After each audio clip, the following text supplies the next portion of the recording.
Halo, ketemu lagi di CG Series. Sekarang episode 3 ya. Kemarin kan ada 21, 22 gitu kan, gue pecah 2. Sekarang 3 karena gue udah paham gimana flow-nya. Oke. Ini adalah soal Science of Stupid.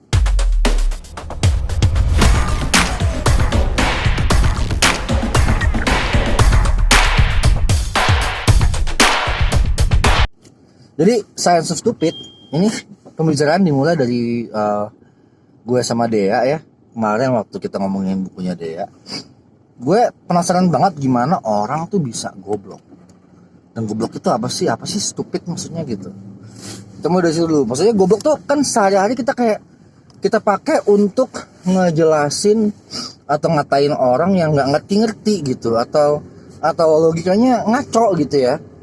Gitu, segampang kayak apa ya, misalnya argumen-argumen yang salah gitu, lo ngomongnya A dia jawabnya B gitu kan.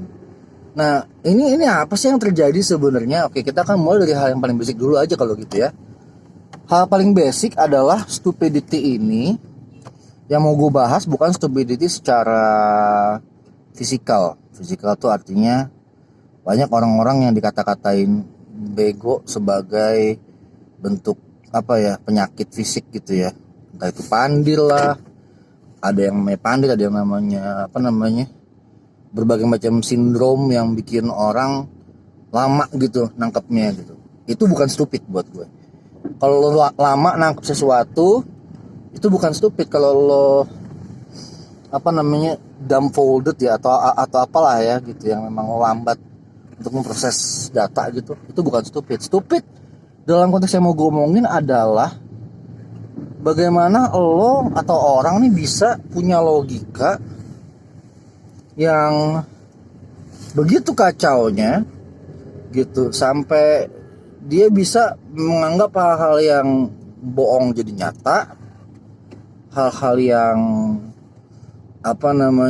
yang kayak segampang dia nggak jalan gitu logika bahwa bumi itu bulat karena ada A, B, C, D, E, F, G supporting detailsnya. Dia nggak jalan ke situ.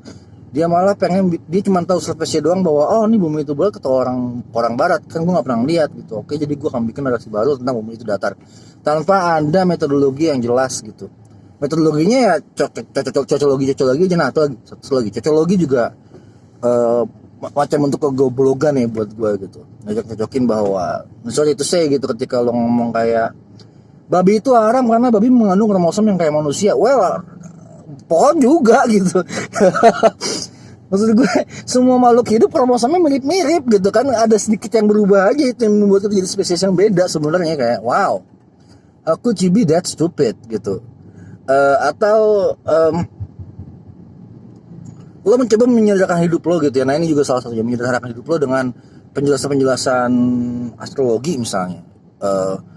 Satu sisi sih nggak bego ya. Kalau lo cuma pengen buat bercanda atau buat narasi-narasi yang oke, have fun aja gitu. Gue bisa jelasin kepribadian orang dengan berbagai macam cara psikologi populer gitu misalnya ya. Apa bedanya sama astrologi gitu? Kalau misalnya series ini dibikin sama orang cancer yang manic depresif ya, apa itu artinya semua orang cancer manic depresif? Gue punya sih teman-teman cancer yang manic depresif gitu, tapi apakah itu artinya semua orang manic depresif adalah cancer? Enggak, gue punya teman Aries yang manic depresif gitu, anjing. Jadi nggak menentukan juga gitu sebenarnya ya. Cuman ya kita, dan mereka tahu itu, beberapa teman-teman gue yang suka sama astrologi tahu, toh juga dipakai gitu. Dan which is it sounds stupid but at the same time juga it helps with conversation gitu ya.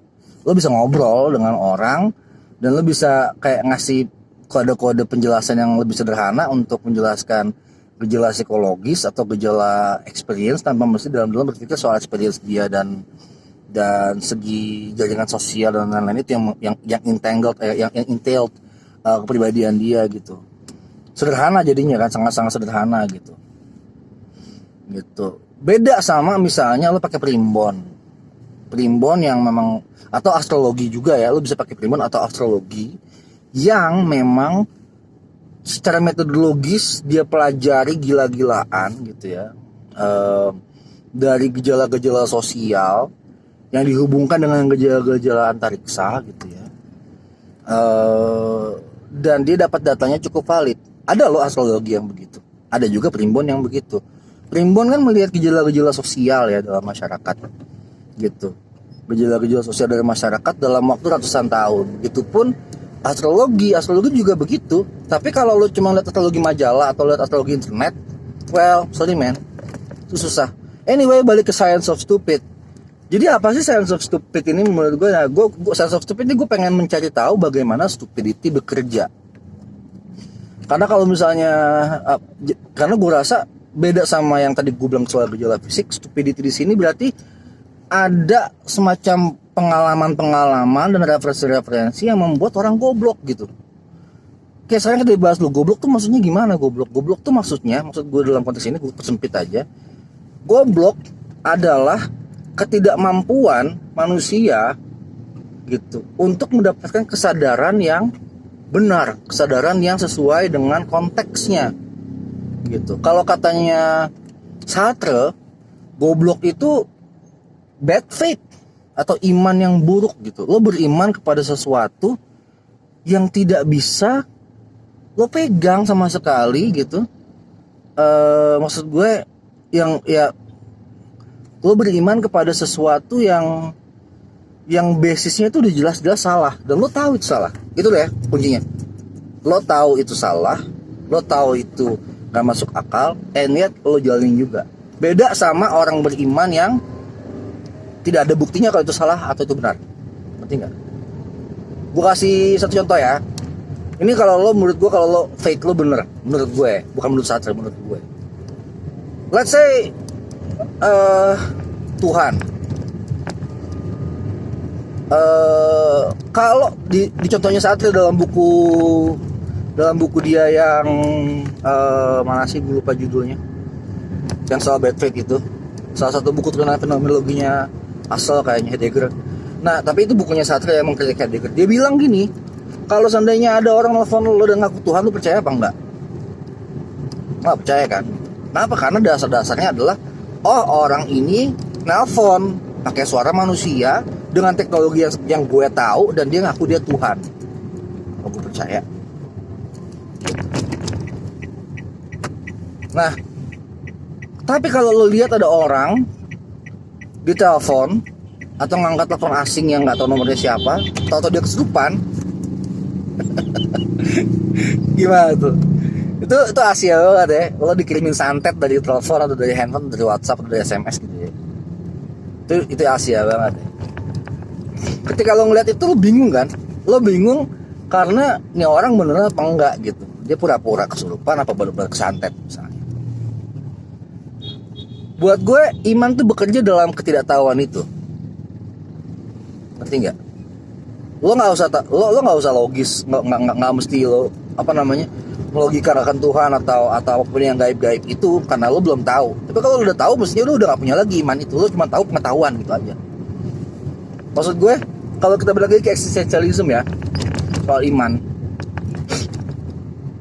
Ketika ini contoh dari Kierkegaard, salah satu tulisan dia tentang Nabi Ibrahim.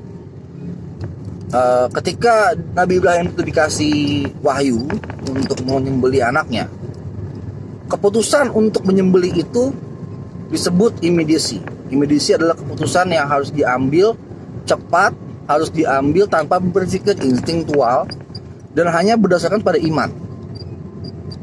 Oke, tidak ada dasar logika apa-apa untuk mengambil keputusan untuk menyembelih anaknya. Oke, sadis, ngeri. Nah, ada saat-saat hidup kita yang kita mesti begitu. Immediacy, cepat aja udah ambil.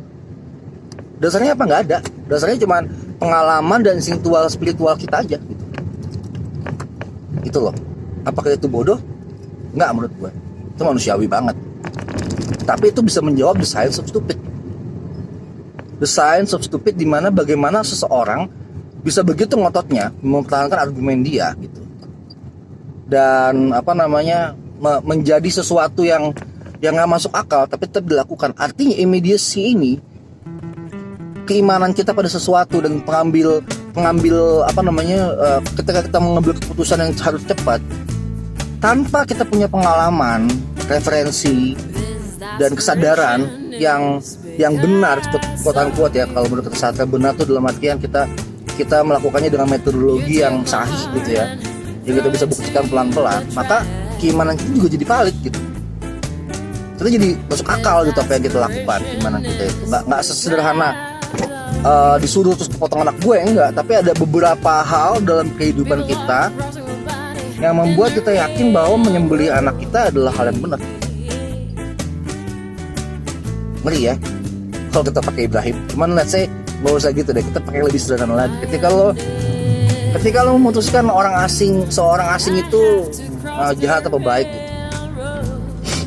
Kalau lo jarang lihat orang asing dan lo lihat orang yang bentuk fisiknya beda sama lo takut langsung. Secara instinktual keputusan lo adalah lo gak mau deket-deket.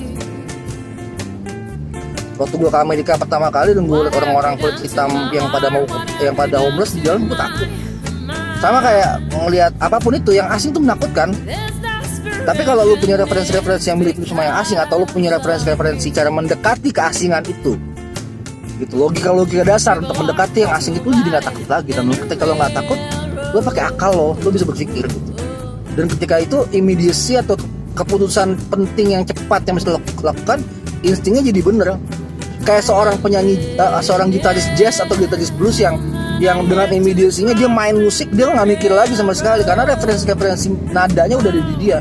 Gue inget banget gue pernah dikasih saran sama Gugun Blues Starter deh, gitaris Indonesia yang keren banget. Gue tanya sama dia, Gun, gimana caranya gue bisa main blues? Terus dia cuma ngomong, nih gue kasih MP3 isinya semua lagu blues, kayak ada ratusan lagu, lo jangan pegang gitar, lo dengerin semua lagu ini. Karena menurut dia gue udah tau nada, cuma gue gak tahu gimana main blues gitu. Ada gue dikasih ratusan lagu blues, dan itulah yang membentuk immediacy gue ketika gue main improvisasi blues. Langsung jalan sendiri, gak usah mikir, jalan sendiri. Karena semua dari itu dari kepala gue. Jadi ketika kita ngomong sense of stupid, ada orang-orang yang dibiasakan jadi goblok sehingga dia ngambil keputusan sangat bodoh sekali dalam hidupnya gitu. Semua keputusannya bodoh sekali, dia gak berpikir panjang, dia gak bisa berpikir kritis gitu, karena tidak dibiasakan sama sekali untuk berpikir kritis. Jadi lo nggak bisa menyalahkan orang yang, let's say netizen yang tiba-tiba bilang ke cewek di akun Instagram, misalnya lo ada perempuan yang lumayan menarik gitu ya, terus dia akan bilang, gue pengen banget jilat tetek lo misalnya gitu. Itu sesuatu yang dia dapat dari apa gitu. Itu dia dapat dari pengalaman dan kebiasaan dia yang sama sekali tidak berpikir soal political correctness ketika dia bicara gitu loh. Itu buat gue sense of stupid. Dan ini menarik banget ya sebenarnya untuk kita bahas lebih jauh. Dan ya kesimpulannya dari gue adalah sense of stupid nggak bisa kita generalisir. Kita mesti lihat siapa dulu nih orang goblok yang kita pengen teliti. Dan kegoblokan itu bisa ngasih kita banyak banget pelajaran gitu. Karena kita bisa lihat bagaimana sistem sosial masyarakat dan sistem sosial individual ini bekerja untuk membentuk kepala dia gitu. Terlepas dari keterbelakangan fisik atau apapun itu ya, tetap aja misalnya orang-orang yang mengalami disabilitas, kalau dia ada di lingkungan yang mengakui keberadaan dia dan memberikan dia fasilitas untuk hidup, dia bisa jadi sangat berguna. Tapi ketika tidak ada fasilitas itu, tidak ada lingkungan itu, ya dia akan terasing. Dan dalam keterasingan semua orang jadi bodoh. Oke, segitu dulu Sigi series untuk episode Sense of Stupid ini karena udah 13 menit. Terima kasih ya udah nonton lagi. Sampai jumpa di series selanjutnya. Bye.